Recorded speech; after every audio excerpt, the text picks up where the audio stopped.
IT minister Nara Lokesh గారు అయితే నిన్న మీడియా ముఖంగా మాట్లాడుతూ సంచలన వ్యాఖ్యలు అయితే చేశారు. ఒకసారి మనం చూడొచ్చు. పారిశ్రామికవేత్తలు ఏపీకి రావాలంటే జగన్ మళ్ళీ రారన్న గ్యారంటీ అడుగుతున్నారు. గత 5 సంవత్సరాలుగా జగన్మోహన్ రెడ్డి గారు అమరావతిని పట్టించుకున్న ఊసైతే లేదు. ఇప్పుడు కూటమి వచ్చి 6 నెలలు అవుతుంది. అమరావతికి అయితే కంపెనీస్ అయితే వస్తా ఉన్నాయి తొందరగా దగ్గరగా. ఇప్పటికే చాలా కంపెనీస్ వచ్చాయి. తొందరలో చాలా మందికి ఉపాధి అవకాశాలు రాబోతా ఉన్నాయి. అండ్ ఆ కోవలోనే వీళ్ళైతే ఒక కండిషన్ పెడుతున్నారంట. జగన్మోహన్ రెడ్డి గారు మళ్ళీ అధికారంలోకి రారు అని మీరు గ్యారంటీ ఇస్తేనే మా కంపెనీస్ అయితే ఇక్కడ మేము పెడతాము, మేము ఇక్కడ ఉంటాము అని అయితే నారా లోకేష్ గారు అయితే వ్యాఖ్యానించారు. ఒకసారి అదేంటో మనం ఒకసారి డీటెయిల్ గా గమనిద్దాం. విశాఖపట్నం వైకాపా 5 ఏళ్ల పాలనలో అనేక విధ్వంసాలతో సాగింది. పెట్టుబడుల కోసం పారిశ్రామికవేత్తలను కలిస్తే జగన్ మళ్ళీ సీఎం కాలేరు అని హామీ ఇవ్వాలని అడుగుతున్నారు. ఈ ఇన్వెస్టర్స్ కోసం ఇప్పుడు ఇన్వెస్ట్ చేయండి, ఇక్కడ క్యాపిటల్లో డెవలప్మెంట్ అవుద్దంటే జగన్మోహన్ రెడ్డి గారు మళ్ళీ సీఎం అవ్వరు అని చెప్పి మీరు గ్యారంటీ ఇవ్వండి, మేము ఇన్వెస్ట్ చేస్తాము అని చెప్పేసి అయితే వాళ్ళైతే అంటున్నారు. అసలు ఈయన ఏం చేశారండి గత 5 సంవత్సరాల్లో? జగన్మోహన్ రెడ్డి గారు ఎందుకు ఇంత కక్ష కట్టారు జగన్మోహన్ రెడ్డి గారి మీద? స్పెషల్ గా పారిశ్రామికవేత్తలు వీళ్ళు ఎందుకు కక్ష కట్టారనేది అయితే మనం ఒకసారి గమనిద్దాం. అది కూడా ఆ మేరకు బాండ్ పేపర్ పై సంతకం కూడా చేయాలన్నారు.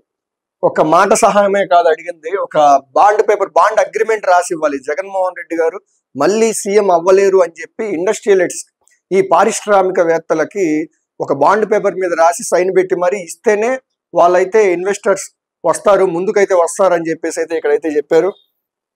జగన్ గతంలో పలు కంపెనీలను ఇబ్బంది పెట్టారు. లూలును తరిమేశారు, కియాను అవస్థల పాల్చేశారు.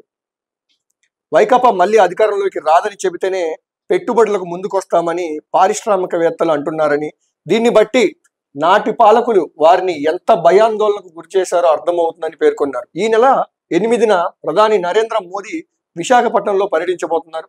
ఈ నేపథ్యంలో ఏర్పాటుకు పరిశీలనకు వచ్చిన నారా లోకేష్ అనంతరం విలేకరులతో మాట్లాడుతూ జగన్ తప్పిదాల వల్ల రాష్ట్ర ప్రభుత్వం ప్రతి నెల రూ 4,000 కోట్లు అప్పుతో నడుస్తుందని, ఉద్యోగులకు జీతాలు ఇవ్వడానికి ఇబ్బంది పడుతున్నాం, కేవలం కేంద్ర ప్రభుత్వ సహకారంతో నెట్టుకొస్తున్నాం.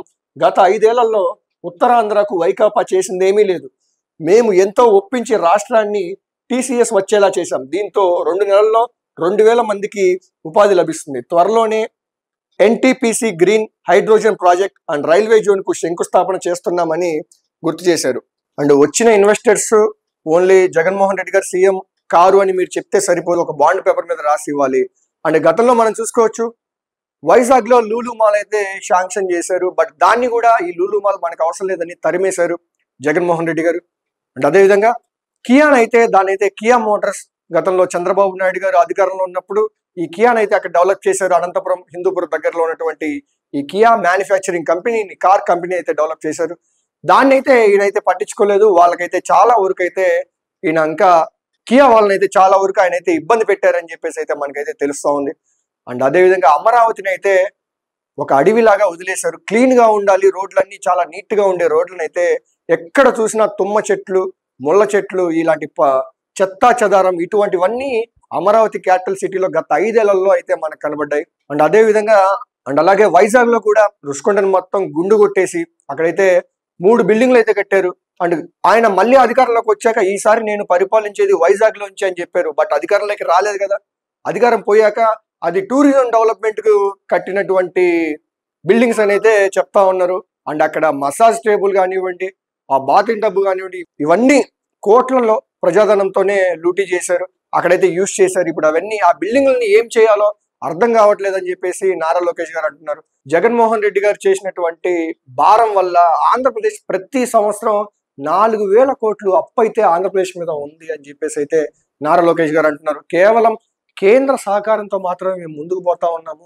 అండ్ ఉద్యోగులకు కూడా జీతాలు ఇవ్వాలంటే మాకు కష్టంగా ఉందని అయితే నారా లోకేష్ గారికి చెప్పారు. అండ్ అదేవిధంగా ఇది కేవలం గత ప్రభుత్వం జగన్మోహన్ రెడ్డి గారి వైఫల్యం వల్ల ఇదంతా జరుగుతూ ఉంది, దీన్ని తొందరలో చక్కబెడతాం. అండ్ అదేవిధంగా 2,000 మందికి ఉపాధి అవకాశాలు తొందరలో లభించబోతున్నాయని చెప్పేసి అయితే ఒక మంచి వార్త అయితే నారా లోకేష్ గారు మీడియా ముఖంగా అయితే చెప్పారు.